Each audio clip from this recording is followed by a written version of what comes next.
सरकार गौस आज़म शेख अब्दुल कादिर जिलानी रज़ी अल्लाह ताला अन्हु हैं। वो जो बचपन से आप वाक़या आपके सच बोलने का सुनते हैं 40 दिनार वाला, वो उसकी वजह यही आयत मुबारक है। एक दूसरी बात यह है कि ये जो वाक़या है आपका सच बोलने वाला डाकुओं के सामने, उसमें आपने फरमाया क्या था कि मेरी अम्मी ने मुझे फरमाया था कि बेटे जो कुछ भी हो जाए तुमने हमेशा सच बोलना है। आज जब हमारा बच्चा घर में कोई शरारत करता है, कोई ऐसी हरकत जिसको हम ना पसंद करते हैं, तो हम कहते हैं वो तो स्कूले में ही पढ़ के आए हैं, मदरसे वाले तेनों एहो पढ़ाते ने, ऐ तेरा सबक है, ऐ तेरी तालीम है। अच्छा, स्कूल वालों को जब शिकायत होती है तो वो बच्चे के बाप को बुलाते हैं, आओ जी साहब ये तुम्हारे बच्चे ने ये शरारत की है, इस बच्चे को मारा है, स्कूल का ये नुकसान किया है। मदरसे वाले हैं वो वालिद को बुलाते हैं। अगर बाज नहीं आता तो वो कहते हैं तेरे माँ बाप ने यही तुझे सिखाया। अब माँ बाप ताना दे रहे हैं टीचर को, टीचर ताना दे रहा है माँ बाप को। मसला क्या है भाई हजरात, कमी कहाँ है? किसके जिम्मे थी तरबियत? किसने सिखाना था कि ये नहीं करना, ये नहीं करना, ये करना? ये किसके जिम्मे किसके था? आप तो बच्चा स्कूल में दे आए हैं, आप तो दीनी मदरसे में बच्चा दे आए हैं, और जब बच्चे ने कोई ऐसी हरकत की जो आप पसंद नहीं करते तो फिर आप कहते हैं कि तू यही पढ़ के आया। तो गौसे आज़म फरमा रहे हैं कि नहीं, मेरी अम्मी ने मुझे कहा था। तो बात वाज़ेह हो गई है कि तालीमी जो मरकज़ वाले हैं उनके ज़िम्मे तो भाई तालीम है, वो तो तालीमी इदारा बना के बैठे हुए हैं। जैसे आजकल गली गली में स्कूल कॉलेज खुले हुए हैं, ये तो कारोबार के व्यापारी हैं पैसे के, ये तो तेरे बच्चे की तरबियत नहीं करेंगे। गौसे आज़म का फरमान बताता है कि तेरे बच्चे की तरबियत तेरे और तेरी बीवी के ज़िम्मे में है। ये वाक़या तो आपने लाखों मरतबा सुना, लेकिन मैंने जो सबक यहाँ से सीखा वो ये कि बच्चे की तरबियत उसके माँ बाप के ज़िम्मे में है। स्कूल वाले हों, मदरसे वाले हों, उनके पास तो किताब है, निसाब है, सिलेबस है, वो तो निशान ज़दा हैं कि यहाँ से लेकर यहाँ तक उनका एक वक़्त मुकर्रर है, टाइम पीरियड है। 6 माह में इतना पढ़ना है, साल में इतना पढ़ना है, हफ्ते में इतना पढ़ना है, टेस्ट यहाँ से यहाँ तक होगा। तालीमी मरकज़ वो दीनी मदरसे का हो या दुनियावी का हो, वो तो सिलेबस लेके बैठे हुए हैं। तेरे बच्चे और तेरी बेटी की जो तरबियत का फरीज़ा है वो तेरे रब ने और तेरे रसूल ने तेरे ज़िम्मे में लगाया है।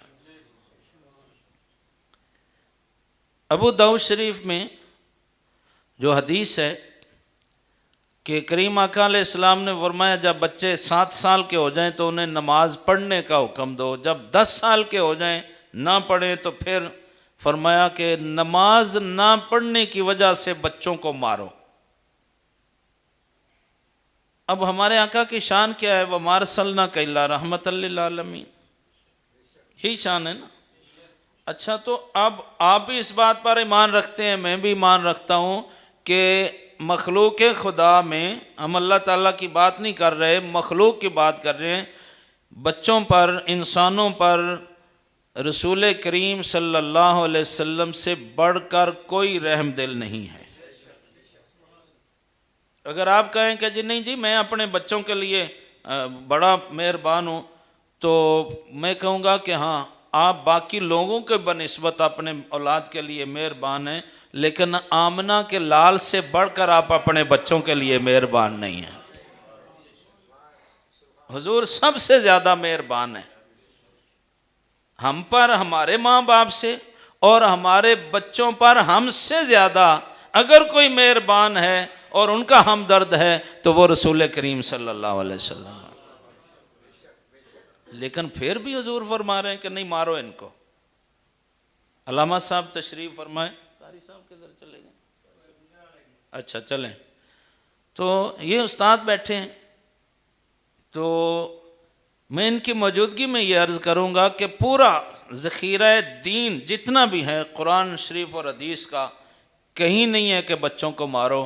एक ही जगह पर है, मेरे और तुम्हारे रसूल रहमत ने फरमाया जब बेटा और बेटी 10 साल का हो जाए नमाज ना पढ़े तो इस बात पे उन्हें मारो। पूरे दीन का खुलासा है।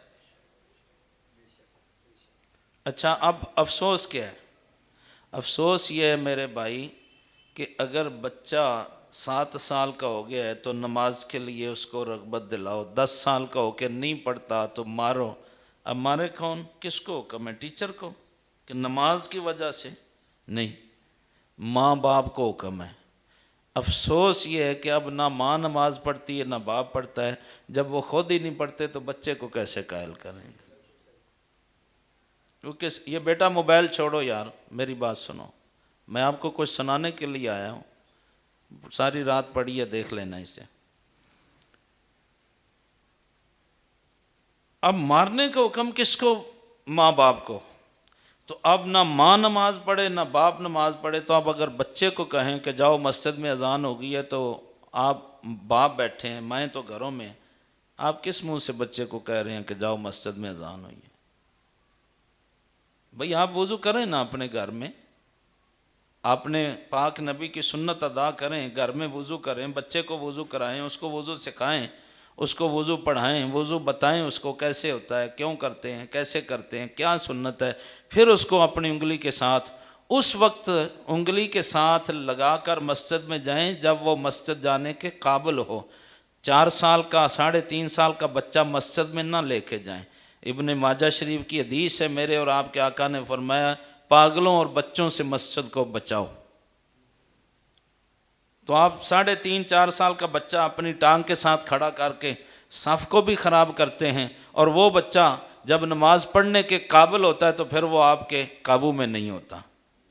जब नमाज ख़राब करने वाला होता है तो दादा अब्बू को, नाना अब्बू को बड़ा प्यार आता है, वो अपने साथ खड़ा करके पहली साफ में, और जब मौलाना साहब कहें तो फिर हम कहते हैं ओ जी हुण नहीं सीखना तो कित्थों सीखना है?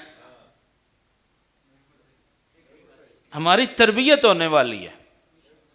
वो नमाज आप ख़राब करते हैं, अपनी भी ख़राब करते हैं, साथ पूरी सफ़ का सत्यानाश करके रख देते हैं। मुझे एक बंदा कहने लगा, देखो जी वहाँ हरम काबा में तो बच्चे साथ ही खड़े होते हैं, कोई नहीं रोकता, मदीना में जाएं मस्जिद नबी में। मैंने कहा कि वहाँ कितने नमाजी होते हैं? कहा जी खाना काबा में मक्का शरीफ में जाएं तो कम अज़ कम 10 लाख तो होते हैं, मदीना शरीफ में चले जाएं 4-5 लाख तो एक नमाज में बंदा होता है। मैंने बोला अगर आप अपने बच्चे को अपनी टांग के साथ नहीं खड़ा करते तो मुझे बताएं 10 लाख कैसे बच्चा क्रॉस करके पीछे जाएगा? कहाँ जाएगा? किधर जाएगा? और यहाँ कितनी सफ़े हैं? 2 सफ़े। तो 2 सफ़े छोड़कर पीछे आपका बच्चा बैठ भी सकता है। अच्छा अगर वो बिदकेगा तो घर अपनी अम्मी के पास चला जाएगा, अल्लाह खैर सल्ला। वहाँ 10 लाख अफराद हैं, यहाँ 2 सफ़े हैं। बच्चों की वजह से नमाज ख़राब ना करें, तरबियत करें, बच्चों की तरबियत करें। जैसे गौसे आज़म की अम्मी ने गौसे आज़म की तरबियत की थी। उन्होंने फरमाया मेरी अम्मी ने मुझे बताया है कि झूठ नहीं बोलना। तो इसका मतलब है कि बच्चे की पहली मस्जिद, बच्चे का पहला मदरसा, बच्चे का पहला स्कूल, बच्चे का पहला कॉलेज, बच्चे की पहली दरसगाह, बच्चे की पहली तजर्बा का, बच्चे की पहली यूनिवर्सिटी तेरी माँ की गोद और तेरे बाप का प्यार है। ये तेरा तालीमी मरकज़ है, यहाँ से तो उन्हें तरबियत लेनी है। अगर हमारे बच्चों की तरबियत में कोई कमी है तो इसका मतलब है बहैसियत माँ बाप होने के हमने अपने फरीज़ा अदा करने में कहीं कोताही की है। ये वाक़या तो आप हर बार सुनते हैं, जी गौसे आज़म ने डाकुओं के सामने झूठ नहीं बोला, लेकिन कभी इस पर गौर भी किया कि क्यों नहीं बोला? किसने सिखाया था कि झूठ नहीं बोलना, सच बोलना है? माँ ने सिखाया था। और आज सारी रात तो माँ मोबाइल पे लगी हुई है, बाप अपने मोबाइल पे लगा हुआ है, और जिसकी तरबियत करनी थी वो अपने मोबाइल पे लगा हुआ है। तो कौन तरबियत करे और किसकी करे? और फिर जब बच्चा बड़ा हो जाता है और बाप को आंखें निकालता है तो फिर आ जाते हैं, मौलवी साहब कोई तवीज़ दे दो, बच्चा बड़ा हो गया, आने काट दे, दम कर दो जी, पीर साहब दुआ कर दो जी, नक्श दो। मैं कहता हूँ उस बच्चे को दम करने की ज़रूरत नहीं है, तुझे दम करने की ज़रूरत है। नक्श तुझे पिलाना चाहिए जिसने बच्चे की तरबियत नहीं की है।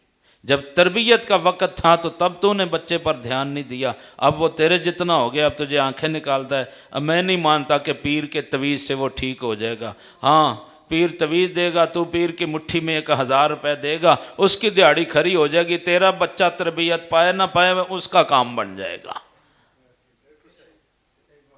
आप मेरी बात माने, बुरी माने या अच्छी बात मान, मैंने कह दी है, पीर साहब की दिहाड़ी बन जाएगी, तेरा बच्चा नहीं सुधरेगा, क्योंकि अब वो तुझे सुधारने की कोशिश कर रहा है। मेरे अब्बू को समझाओ, वो अपने दोस्तों से कहता है मेरे अब्बू को समझाओ।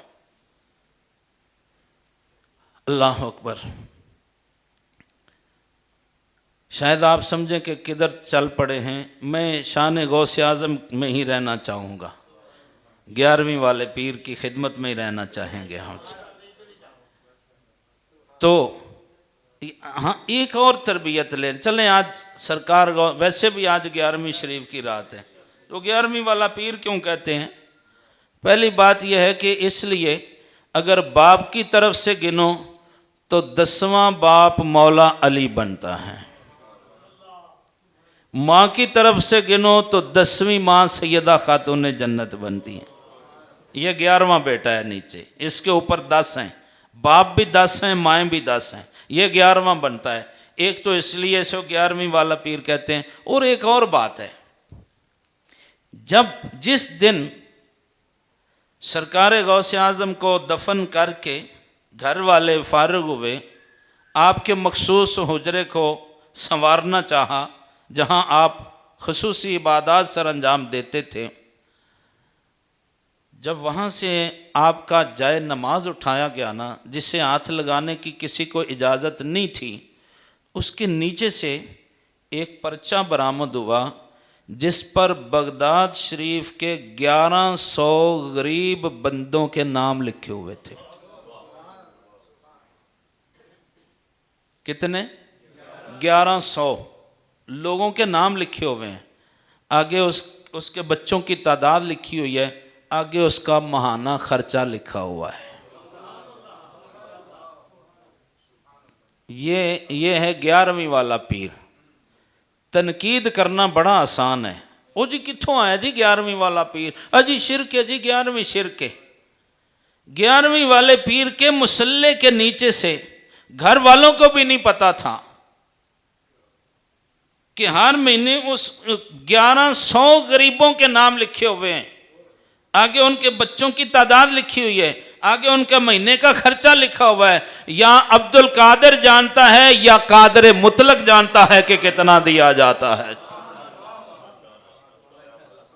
आज आप किसी गरीब को 2 टके देते हैं तो जहां बैठते हैं वहां उसकी गुर्बत का पर्दा चाक करते हैं। इसकी बेटी के मौके पर मैंने 50,000 दिए थे। यार तूने क्यों दिए थे 50,000? अगर तूने 50 लोगों को सुना के ही देने थे तो बेहतर है उस गरीब की गुर्बत का पर्दा तो चाक ना कर। अगर मस्जिद के इमाम को तुमने 500,000 रुपए मुट्ठी में लगा दिए और बाहर आके सबको बताते फिरते हो मैंने तनख्वाह के अलावा भी मौलवी साहब की 1000 खिदमत की है, तो यार रहने दे, क्यों बदनाम करता है मौलवी साहब को? इसलिए दिया था ताकि सारे मोहल्ले में ढंढोरा पीटता फिरे कि कल जो मैं कहूंगा मौलवी साहब मानेंगे। फलां गरीब को मैंने दिया था, फलां को दिया था। क्यों दिया था तूने? इसलिए कि लोगों को बताएगा। सबक सीख उस पीर से जिसे लोग 11वीं वाला कहते हैं। 1100 बंदों की लिस्ट निकली है, किसी को, बेटों को भी नहीं पता था, अहलिया को भी नहीं पता था, किसी को नहीं पता था। या शेख अब्दुल कादिर जिलानी को पता है, या जो ले जाता था उसे पता है, या जो सारी कायनात का राज़िक व मालिक है उसे पता है कि गरीब परवरी हो रही है। बातें करते हैं लोग, ओ जी 11वीं कित्थों निकली है जी? इत्थों निकली है 11वीं। देखो ना, मैं आज कौन पालता है 1100 अफराद को? ये तो वो हैं जो खुफिया हैं, जिनका पता ही किसी को नहीं है। अब हदीस में इस पर पेश करता हूँ। मेरे और आपके प्यारे आका सल्लल्लाहु ताला अलैहि वसल्लम ने फरमाया असद का तो तुद फी गदबर रब, अल्लाह अल्लाह, फरमाया खुफिया सदका तो अल्लाह के गजब को इस तरह खत्म करता है, कमा तुतफिल माओ नान, जैसे जलती हुई आग के भांबड़ पर इतनी बड़ी बाल्टी पानी की उंडेल दें तो आग वहीं बुझ जाती है। खुफिया सदका जब देते हो तो रब का गजब इसी तरह बुझ खत्म हो जाता है जिस तरह पानी ने आग को बुझा दिया था, यूं रब राजी हो जाता है। ये इस हदीस का अमली नमूना था सरकार गौसे आजम रज़ी अल्लाह ताला अन्हु ने जो ये निज़ाम बना हुआ था। आज हमारा हाल ये है कि मेरे घर में शाम को मेरे बच्चों के लिए 4-5 किस्म का खाना है और मेरे हमसाए के बच्चे 3 महीनों से उनकी स्कूल की फीस नहीं गई। 6 महीने से हमसाए का बच्चा बीमार है, इलाज के लिए पैसे नहीं हैं। मेरे बच्चे रोज़ाना अटकेलियों पे हज़ारों रुपए खर्च कर देते हैं और मेरे हमसाए का बच्चा 6 महीनों से बीमार पड़ा है, मुझे उसकी कोई परवाह नहीं है। मैं 5 नमाजें भी पढ़ता हूँ, मैं पक्का मुसलमान भी हूँ, मैं दरूद शरीफ भी पढ़ता हूँ, मैं मस्जिद में भी जाता हूँ, लेकिन मेरे हमसाए के बच्चे जब भूख के बिलकते हैं तो मुझे मेरे सीने में किसी इंसान का दिल नहीं धड़कता। आओ सीखो गौसे आजम से रहमतुल्लाह ताला अलैह व रज़ी अल्लाह ताला अन्हु, आओ उनसे सीखो कि नमाज को रब की बारगाह में कबूल कैसे करवाया जाता है। और यहीं शायद मैं बात भूल जाऊं, हज़रत बाबा फरीदुद्दीन गंजे शकर रहमतुल्लाह अलैह, ख्वाजा हमीदुद्दीन नागौरी दिल्ली के थे, दिल्ली वाले, ये आपस में एक ही सतह के बुजुर्ग थे। तो हमारे आप कारोबारी लोग बैठे हैं, आप कारोबारी मुआहदे करते हैं, ये जो अल्लाह वाले होते हैं ये जन्नत के मुआहदे करते हैं। बड़ी ढीली सुभान अल्लाह ही आपकी बात समझी नहीं ना, अभी समझ में नहीं है, मैं समझा देता हूँ। बाबा फरीदुद्दीन गंजे शकर और ख्वाजा हमीदुद्दीन नागौरी का बड़ा याराना था। एक दिन ऐसे ही बैठे बैठे बातों में मुआहदा कर लिया, क्या कि भाई जो पहले कब्र में जाएगा वो जाके बताएगा दूसरे को कि कब्र में जाके क्या पता चला है कि फ़राइज़ के बाद नफली इबादत में कौन सी इबादत है, कौन सी नेकी है जो अल्लाह ताला को सबसे ज़्यादा प्यारी है और कब्र में सबसे ज़्यादा जो नेकी फ़ायदा देती है फ़र्ज़ इबादत के बाद, वो कौन सी नेकी है। अगर आप पहले फौत हो गए तो आप मुझे बताएंगे, अगर मैं पहले फौत हो गया तो मैं आपको बता। मुआहदा कैसा है यार, मुआहदे तो जिंदों के साथ होते हैं, ये कब्र का मुआहदा कर रहे हैं कि कब्र के अंदर से बताना है बाहर वाले को। आज तो लोग नबी की हयात की बातें करते हैं, तो ये तो 600 साल, ये 7वीं हिजरी के बंदे हैं दोनों ही, प्यारे आका अलैहिस्सलाम से 700 साल बाद के ये बंदे हैं। तो ये मुआहदा किए बैठे हैं कि यार तू पहले मरा तो तू मुझे बताएगा, अगर मैं पहले पर्दापोश हुआ तो मैं तुझे बताऊंगा। अब इत्तेफाक ऐसा हुआ कि बाबा फरीदुद्दीन गंजे शकर, वो पहले उनका विसाल हुआ, पर्दापोश हुए, तो ख्वाजा साहब दिल्ली से आए और रुक्का साथ लेते आए तो कब्र के ऊपर, चूँकि अब भाई ताज़ा था तो सादा कब्र थी, चादर उसके ऊपर डाली हुई थी, तो खाली कागज़ चादर के अंदर रख दिया और कहा लो बाबा जी अपना वादा पूरा करके लिख कर मुझे बता दो, लिख दो इसके ऊपर कि कब्र में जाके अब क्या पता चला है, ताकि मैं लोगों को बताऊं। तो जितनी देर मुनासिब समझा वो खाली कागज़ बाबा फरीदुद्दीन गंजे शकर के कब्र के चादर के नीचे पड़ा रहा। फिर जब ख्वाजा हमीदुद्दीन नागौरी ने निकाला तो उसके ऊपर लिखा हुआ था, कब्र में जाके पता चला है फर्ज इबादत के बाद जो नेकी सबसे ज्यादा कब्र को रोशन करती है वो शिकस्ता दिलों की दिलजोई करना है, टूटे हुए दिलों को जोड़ना।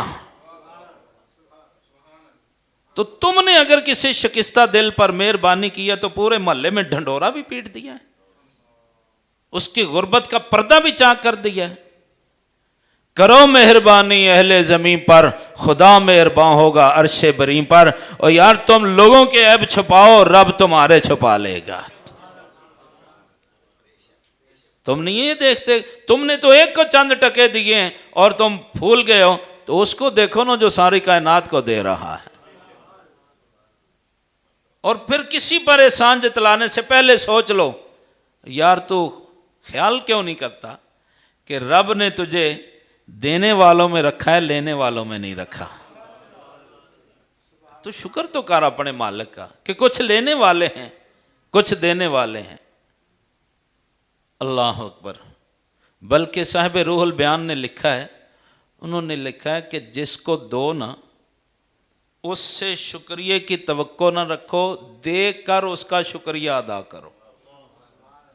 बड़ी पते की बात है, शायद आपने पहले ना सुनी हो। कहते हैं जिस गरीब की मदद करो उसकी मदद भी करो, फिर उसका शुक्रिया भी अदा करो। क्यों? दलील देते हैं, कहते हैं तुम उसको दोगे तो रब तुम्हें जन्नत अता फरमाएगा बदले में। उसकी गुर्बत तुम्हारे जन्नत जाने का सबब बनी है, इसलिए उसको हकारत की निगाह से ना देखो। वो तो गरीब अपने लिए है, तेरे लिए तो बड़ा अमीर हो गया, उसने तुझे जन्नत का मालिक बना दिया है। तो जिसने तुझे जन्नत दिलाई है तू उसकी गीबत करता फिरता है।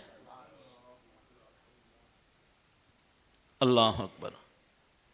तो ये हैं हमारे गौस आज़म सरकार शेख अब्दुल कादिर जिलानी। अच्छा, अगर आप बुरा ना माने तो मैं एक बात अर्ज करता हूँ कि आज मैं भी गया, ये भी गया, ये भी गया, ये भी गया, आप भी गए। हम किसी पीर साहब के पास जाते हैं तो अगर हमने मुट्ठी में 1000 रुपया लगाकर सलाम लिया है मुसाफा, तो पीर साहब मुस्कुरा के देखेंगे, क्या हाल है, बच्चे ठीक हैं, काम ठीक है, कारोबार अच्छा चल रहा है, हम भी खुश होंगे, पीर साहब भी हमारा पता लेंगे। और अगर किस्मत का मारा हुआ मैं गरीब हूँ, मैंने खाली हाथ मुसाफा लिया है, तो पीर साहब फरमाएंगे बैठ जाओ भाई, वहाँ लंगर खा लो और जाओ।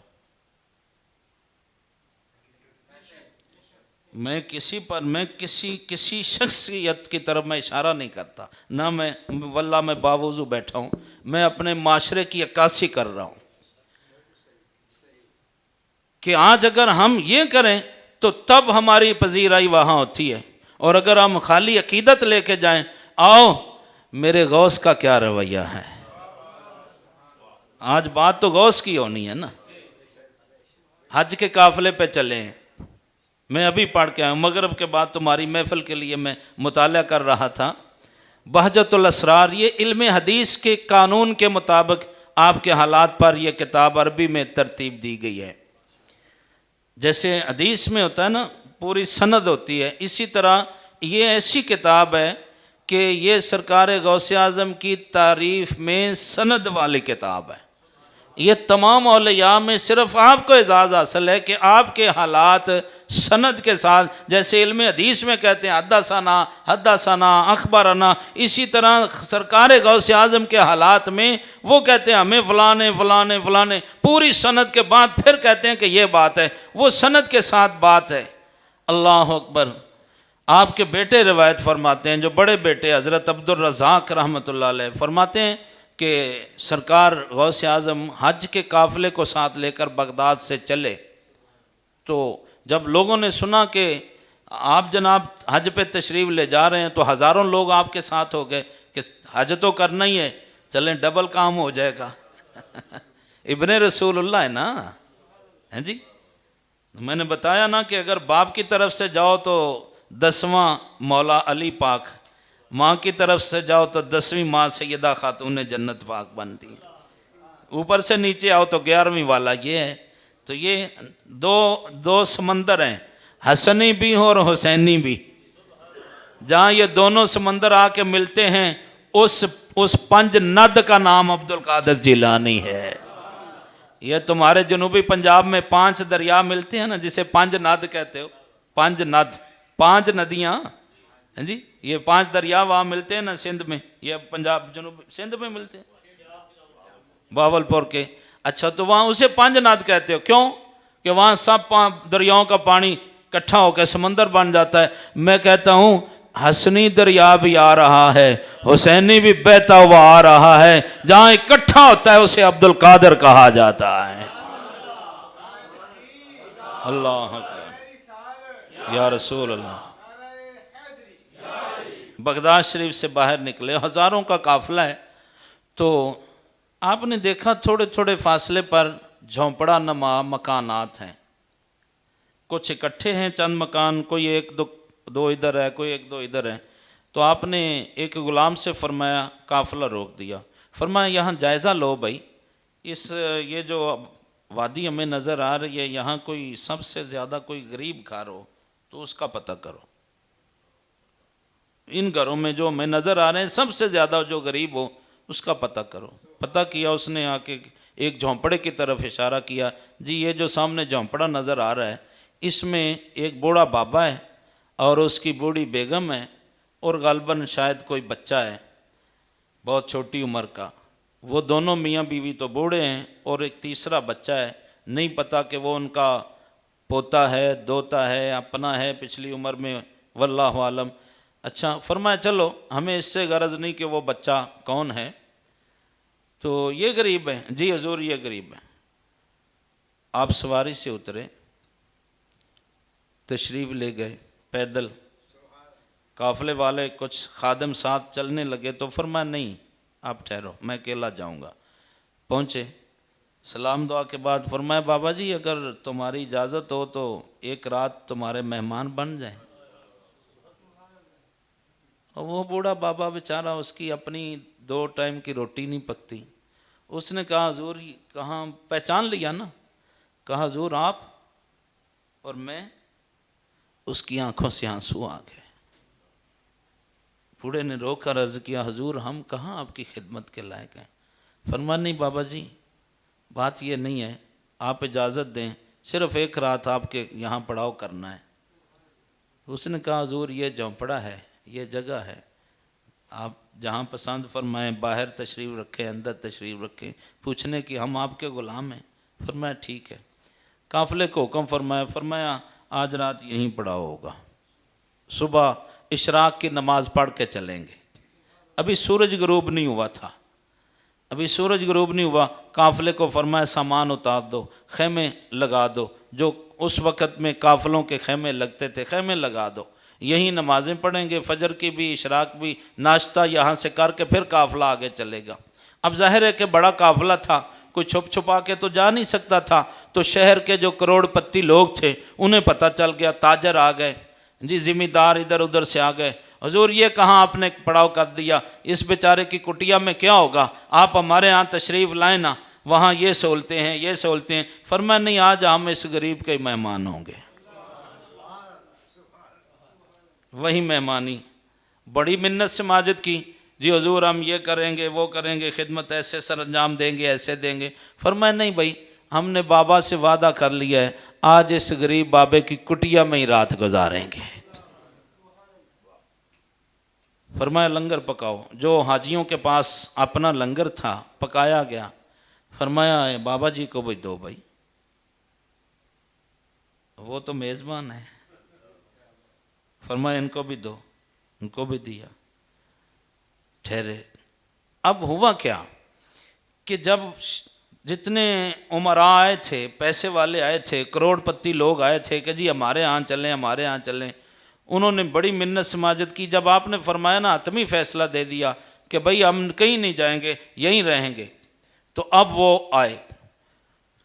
कोई सोना, उस वक्त यह था कि सोना चांदी टुकड़ियों की सूरत में भी होता था, खिदमत करते थे लोग। तो कोई सोना ले आया, कोई चांदी ले आया, कोई पैसे ले आया, कोई शहद ले आया, कोई गल्ला ले आया, कोई आटा ले आया, कोई कपड़े ले आया, कोई बिस्तर ले आया, कोई खैमे ले आया। जी आपके साथ इतने हज़ारों का काफ़िला है तो हज में चलें, या हमारी खिदमत आप कबूल फरमा लें। अब आपको कमी तो कोई नहीं होती थी, इसलिए कि मुस्तंजद बिल्ला जो लेके आया था 10 अशरफियाँ, जब आपने वो ठुकरा दी जो वक़्त का बादशाह था, तो और आपको किसकी ज़रूरत थी? तो अब फरमाया अच्छा ले आओ भाई, जिसने जो कुछ लेना है, खिदमत करनी है कर लो। अब ग़ुलाम भी हैरान है कि जब बादशाह आता है तो ठुकरा देते हैं, और आज आप फरमा रहे हैं कि भाई ठीक है भाई, जिसने कोई खिदमत करनी है यहीं कर ले, हम नहीं जाएंगे। और वो ढेर लग गया जी सुबह होने तक, खजूरों के गले का, मतलब मुख्तलिफ अजनास अशिया खुर्दो नोश और जो सामान सफ़र उस वक्त चाहिए था, हर किस्म के ढेर लग गए।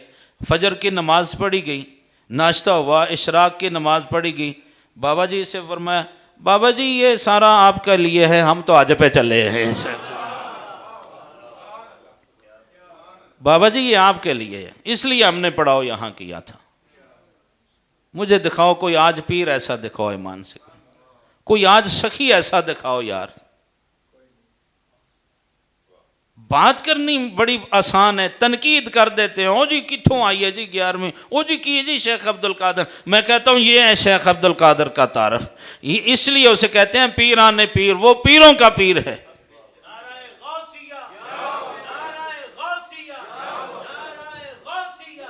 कि वो पूरे काफिले के लिए जितना सामान, अब हजारों का काफिला है, तो हर अमीर बंदे ने अपनी हैसियत और इस्तिताअत के मुताबिक खिदमत की। जिसने कंबल दिए, जिसने बिस्तर दिए, खैमे दिए, पैसे दिए, अलगर्ज जो कुछ दिया, उसने काफिले की तादाद को मद्देनजर रख कर लिया। सुबह होने तक वो इतना बड़ा ढेर लग गया, तो आपने बड़ी बेनियाजी से फरमाया, बाबा जी इसलिए हमने गरीब तलाश किया था ताकि हम जाते जाते अपने नाना की एक गरीब उम्मत के एक घर का घर आबाद करते चले जाएं।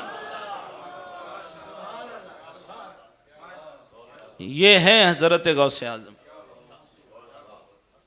ये है पीर कामल, इसको कहते हैं रहबर शरीयत, ये है पीर तरीकत। आज तो हमने लफ्ज़ों का हुलिया बिगाड़ दिया है, हर बंदा ही पीर तरीकत और रहबर शरीयत है। उसे वज़ू करने का पता नहीं होता, और उसे नमाज के सजदा साहब का पता नहीं होता, नमाज में सजदा कब वाजिब होता है, और वो क्या होता है, हाँ जी, रहबर शरीयत होता है। वो पीर तरीकत भी होता है और रहबर शरीयत भी होता है। ये है रहबर शरीयत, ये है पीर तरीकत। ढूंढ के गरीब को आबाद फरमाया है, इसको कहते हैं गौस आजम। वैसे गौस का माना क्या है? मदद करने वाला। सादा लफ्जों में गौस का, चलो वो और औलिया की ज़बान में गौस और है, लेकिन हमारी तुम्हारी ज़बान में गौस है जी, मदद करने वाला। ये है गौस आजम जो इस तरह से गरीबों की मदद करता है। यही वजह है कि वो गरीब परवर हैं। अल्लाह अकबर। अच्छा, उनका इल्मी मकाम क्या है? शायद ये बात आपने, अब मुझे नहीं पता आपने सुनी है या नहीं सुनी, उसी बहजतुल असरार में ये बात है। अली अल हीती इसके रावी हैं, और शेख जो इब्ने बतू हैं वो साथ थे। शेख अली अल हीती रावी हैं कि मैं भी साथ था, और शेख इब्ने बतू भी साथ थे, और शेख अब्दुल कादर जिलानी हज़रत इमाम अहमद बिन हम्बल के मज़ार पर हाज़िरी के लिए गए। आप चूँकि फ़िक़्ह हम्बली में फतवा देते थे, तो इमाम अहमद बिन हम्बल जो 4 फ़िक़ों में से एक फ़िक़्ह के इमाम हैं, और मैं ये भी वाज़े कर दूँ कि उनका अपना मकाम क्या है सरकार इमाम अहमद बिन हम्बल का। पहले एक आयत ज़हन में रख लो जो कुरान शरीफ में एक मरतबा नहीं बहुत मरतबा आई है, इन्नल्लाह अला कुल्लि शैइन कदीर। ठीक है, आपको इसका तर्जमा भी आता है, करने की ज़रूरत नहीं है। तो ये इमाम अहमद बिन हम्बल वो अल्लाह का बंदा है कि जिसे अल्लाह ताला ने ख्वाब में अपना दीदार अता फरमाया। ये वो बंदा है इमाम अहमद बिन हम्बल। ताज्जुब की ज़रूरत नहीं है। इन्नल्लाह अला कुल्लि शैइन कदीर, वो खालिक है, वो कादिर मुतलक है, वो जैसे चाहे जब चाहे जहाँ चाहे अपनी कुदरत का ज़हूर फरमाता है। तो ये मत कहना कि हाँ अल्लाह कैसे है, वो तो अल्लाह तो जिस्म से पाक है। हाँ मैं भी जानता हूँ अल्लाह जिस्म से पाक है, लेकिन वो पाक होकर वो कादिर कदीर भी है। अब समझे? तो इमाम अहमद बिन हम्बल को दीदार हुआ, या अल्लाह तेरी रज़ा कैसे हासिल होती है? अल्लाह करीम ने फरमाया, ए मेरे बंदे अहमद, जो मैंने अपने पाक महबूब पर कुरान शरीफ नाजिल किया है, जो बंदा उसे पढ़े, उसे समझे, उस पर अमल करे और लोगों को अमल की तबलीग करे, मेरी रज़ा उसको हासिल हो जाती है। ये क्यों उलमा को कहते हो कि उलमा नबियों के वारिस हैं? यही वजह है, ये वजह है। खिदमत अपने अपने हिसाब से कर रहे हैं। क्या सियालकोट में सर्जिकल का कारोबार करने वाले सारे बराबर हैं? बोलो ना। नहीं। लेदर का काम करने वाले सारे बराबर हैं?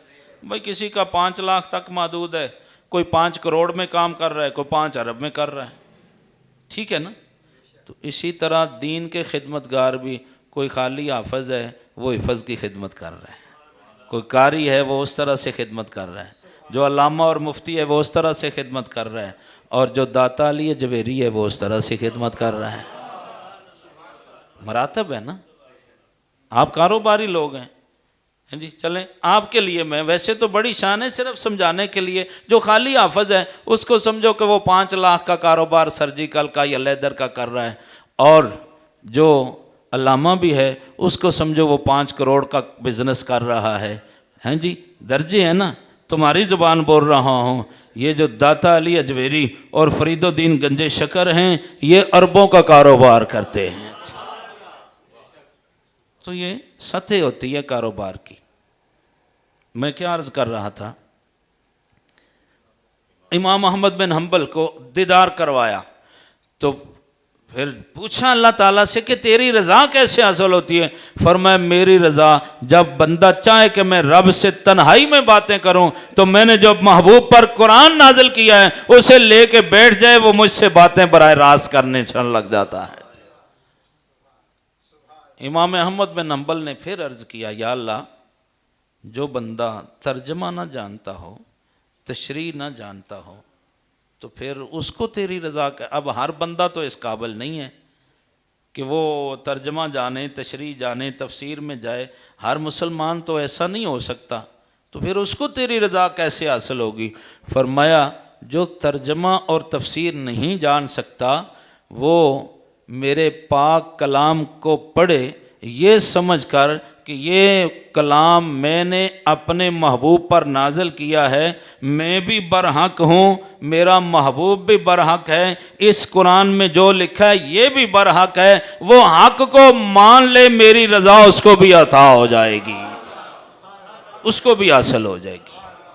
वो शक ना करे, मान ले, उसको भी मेरी रज़ा हासिल हो जाएगी।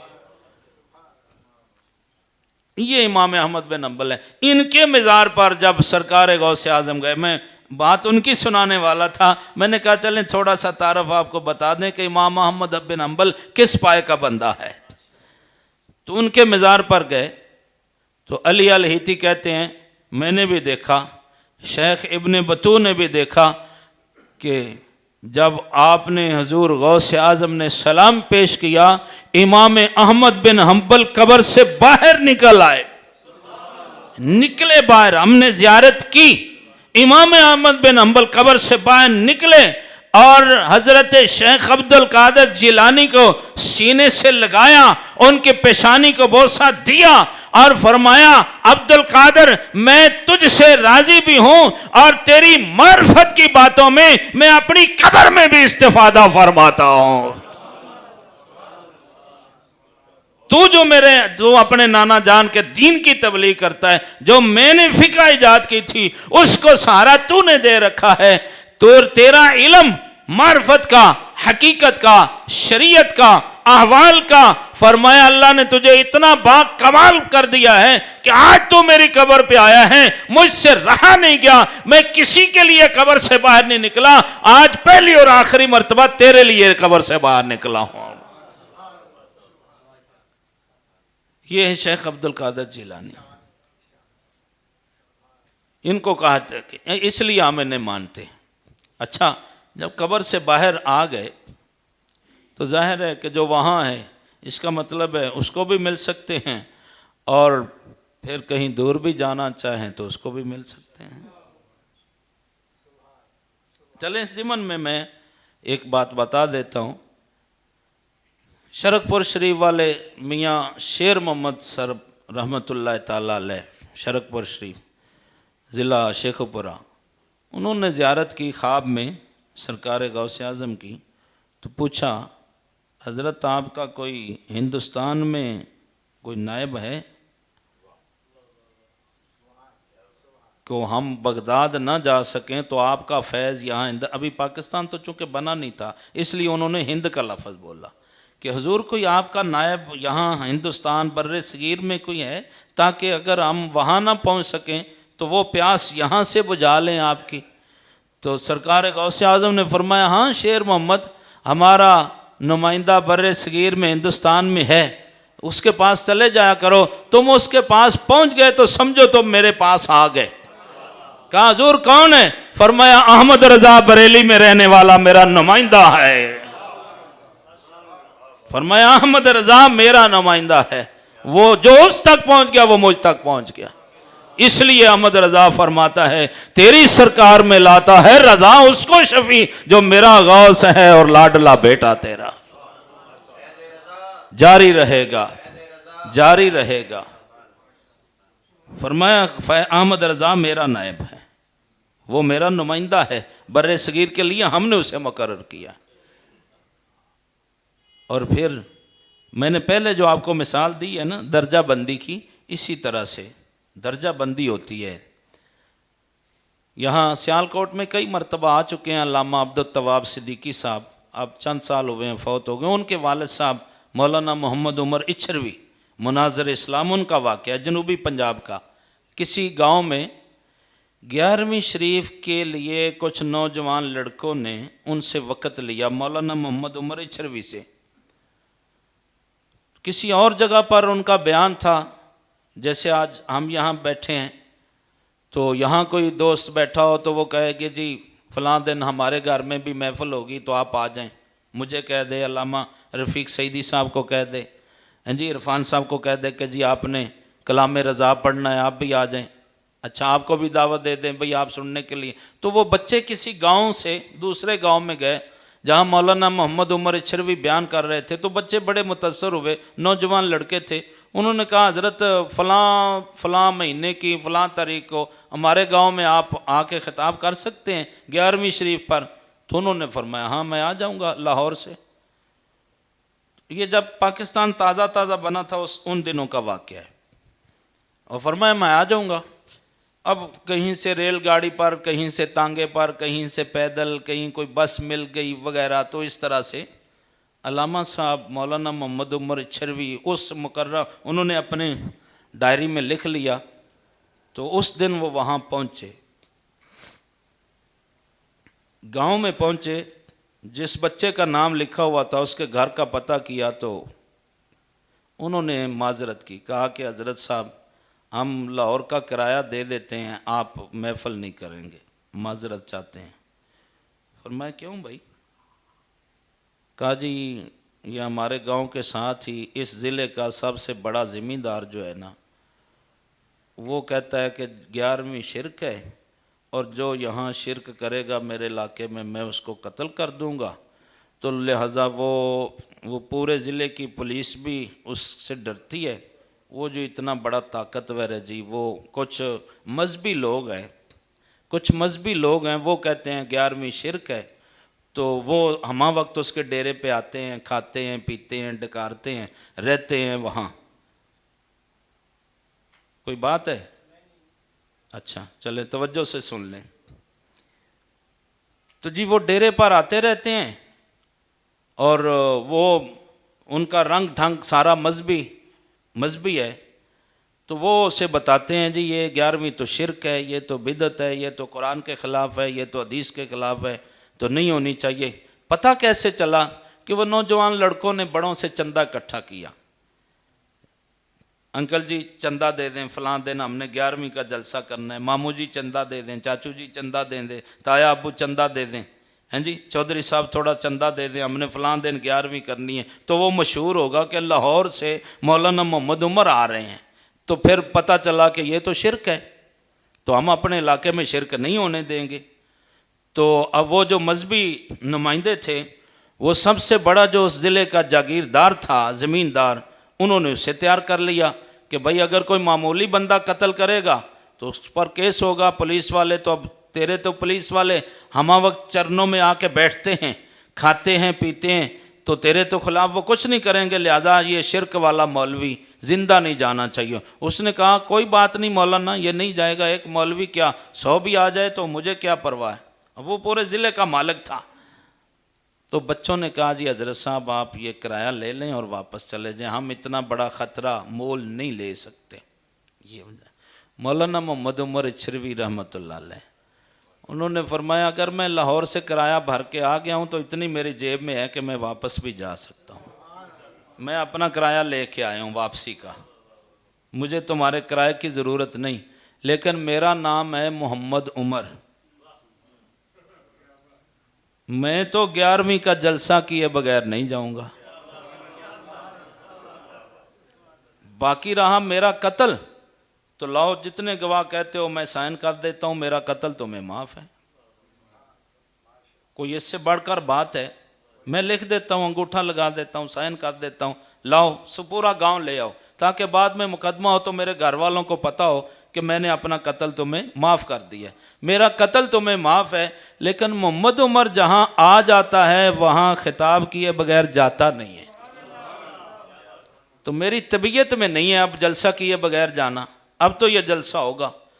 तो उन्होंने अपने बच्चों ने बड़ों को बुला लिया, दादा अबू आ गए, नाना अबू आ गए, फलां आ गए, जी मेहरबानी करें जी, फितना होगा, आप तो चले जाएंगे, ये हो जाएगा। फरमाया नहीं फितना होता, कुछ नहीं होता। मोहम्मद उमर जहाँ आ जाता है वहाँ ये उमर का नायब ही बन के जाता है। वो सब वो न माने तो मौलाना, चूँकि पुराना दौर था, आज कल की तरह मस्जिदों पर कब्ज़े तो नहीं थे, उन्होंने स्पीकर खोला बड़ा और ऐलान कर दिया कि हजरात मैं मोहम्मद उमर इछरवी बोल रहा हूँ, लाहौर से आया हूँ। तो इस मस्जिद में जहाँ से आप आवाज़ सुन रहे हैं, ज़ोहर की नमाज के फ़ौरन बाद मैं 11वीं शरीफ पर ख़िताब करूँगा, जो ज़ौक़ रखते हैं सुनने का वो आ जाएं। अब उनके जाने से पहले तो हर तरफ ऐलान हो चुका था कि भाई मौलवी साहब की लाश जाएगी, कत्ल होंगे, और जो उनका दिफा करेगा वो भी कत्ल होगा, चूँकि चौधरी साहब ने ऐलान कर दिया था। अब चौधरी साहब के आगे तो कोई खड़ा नहीं हो सकता था बंदा, तो उधर से चौधरी का ऐलान हो चुका था, इधर से मुस्तफ़ा के इज्जत के पहरेदार ने भी ऐलान कर दिया कि भाई मैं मोहम्मद उमर खुद बोल रहा हूँ, मैं पहुँच गया हूँ और ज़ोहर की नमाज के बाद मैं 11वीं शरीफ पर ख़िताब करूँगा, जो सुनना चाहता है वो आ जाए। अब ये ऐलान क्या हुआ कि लोग तो जनाब जिसने नहीं भी जाना था, तमाशबीनी ज़्यादा होती है ना, तो अब बस वहाँ तिल रखने की जगह नहीं थी, साथ वाले हवेलियाँ मकान उनकी छतें भर गईं।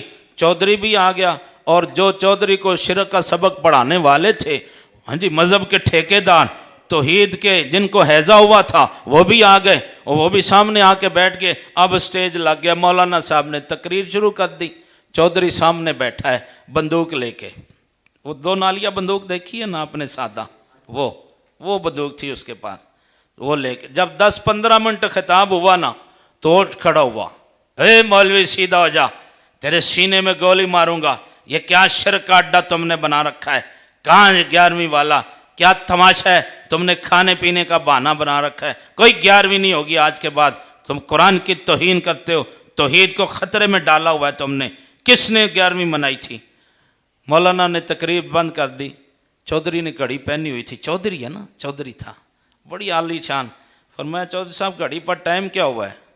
कहा क्या करोगे? कहा नहीं टाइम देखो। कहा इतना? फरमाया घड़ी के ऊपर सिर्फ 2 मिनट देख ले, 2 मिनट के बाद मोहम्मद उमर को गोली मार देना,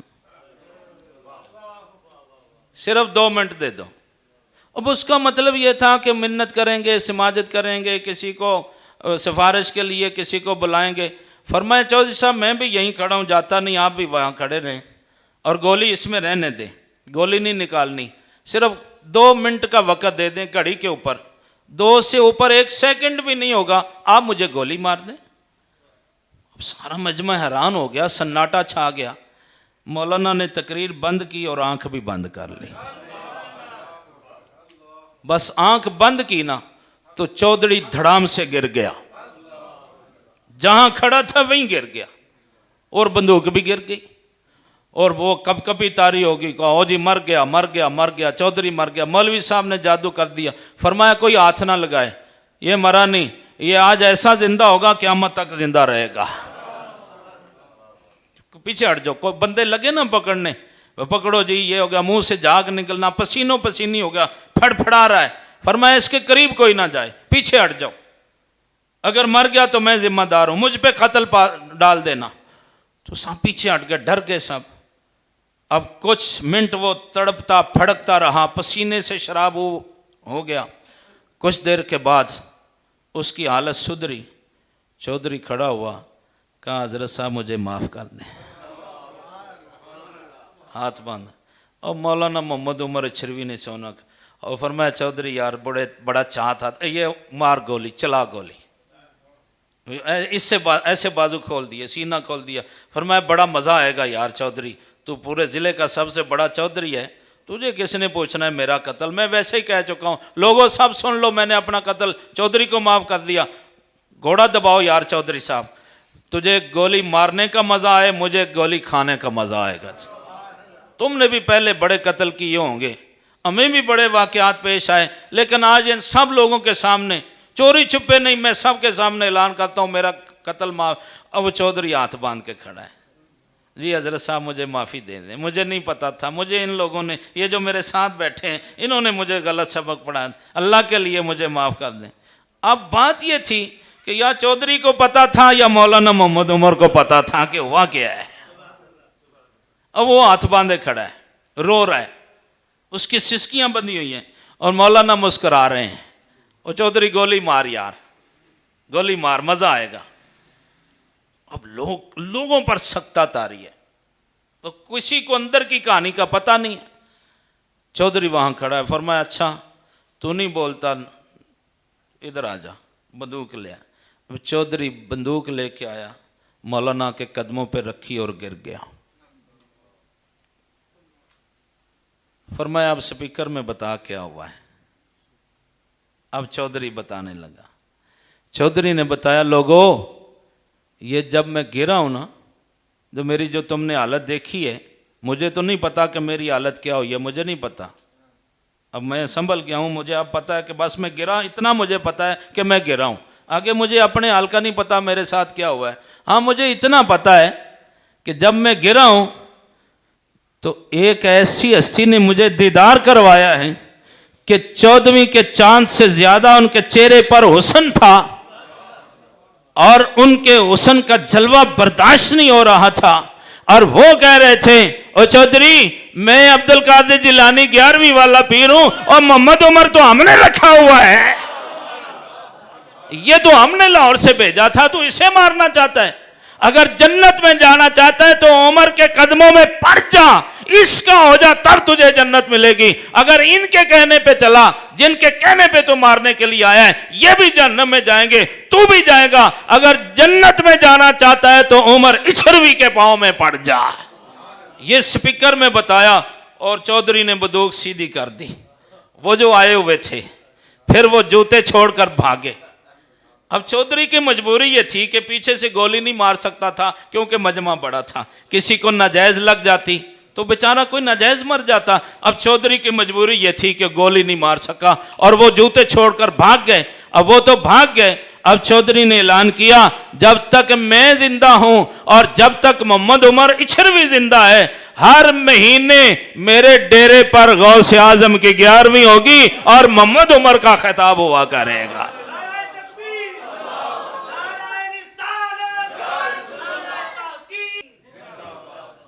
ये कोई मामूली लोग होते हैं?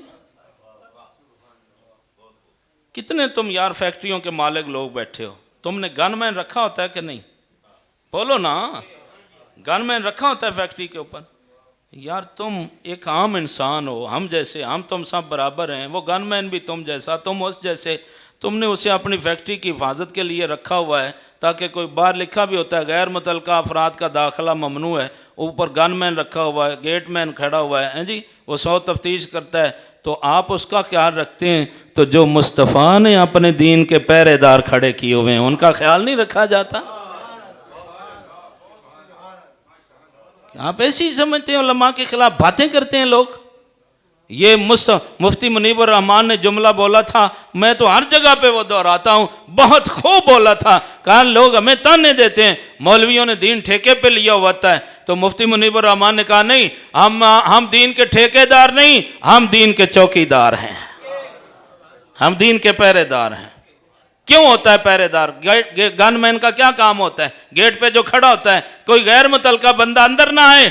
तो मुस्तफ़ा के दीन के सिपाही का भी ये काम है, कोई बंदा मुस्तफ़ा की शान में ना भौंकता हो, अगर वो भौंकेगा तो जो मौलवी के नाम पर है वो पहरेदार मुस्तफ़ा की इज्जत पर पहरा देने के लिए खड़ा हुआ है। ये जो रखे होते हैं ना मौलाना हजरात, ये इस तरह से रखे होते हैं, वो नज़र नहीं आते, लेकिन जब ज़रूरत पड़ती है तो फिर आ भी जाते हैं। ये तुम फौज को क्यों सलूट करते हो? जी हमारी मुल्क की सरहदों पे खड़े हैं, ये हमारी जान बचाते हैं, हमारे मुल्क की हिफाजत करते हैं। हाँ, सलाम किया करो, सलूट किया करो। फौजी जागते हैं तो हम सुकून की नींद सोते हैं। और मियाँ, लेकिन ये याद रखो, वो तुम्हारे माल की हिफाजत करते हैं और मुस्तफ़ा के दीन का खादम तुम्हारे ईमान की हिफाजत करता है। पैरा वो भी दे रहा है, पैरा ये भी दे रहा है, लेकिन इसके और उसके पैरे में बड़ा फर्क है। ये पहरेदार, ये भी देखने में अकेला ही खड़ा होता है, ऐसे ही खड़ा होता है, लेकिन इसकी पुश्त पे किसी का हाथ होता है। मैं दुआ करता हूँ कि अल्लाह ताला सरकार गौसे आज़म शेख अब्दुल कादिर जिलानी रज़ी अल्लाह ताला अन्हु की निगाह फैज़ इस महफ़िल को अता फ़रमाए, और अल्लाह ताला हमें उनका लंगर खाने के साथ साथ उनकी सीरत पर अमल की तौफ़ीक़ भी अता फ़रमाए। वमा अलैना इल्लल बलागुल मुबीन। या अल्लाह या रहमान या रहीम या हय्यु या क़य्यूम या हन्नान या मन्नान, अल्लाहुम्मा सल्लि व सल्लिम दाइमन अबदन सरमदन अला हबीबिक व अला आलिहि व अस्हाबिहि अजमईन।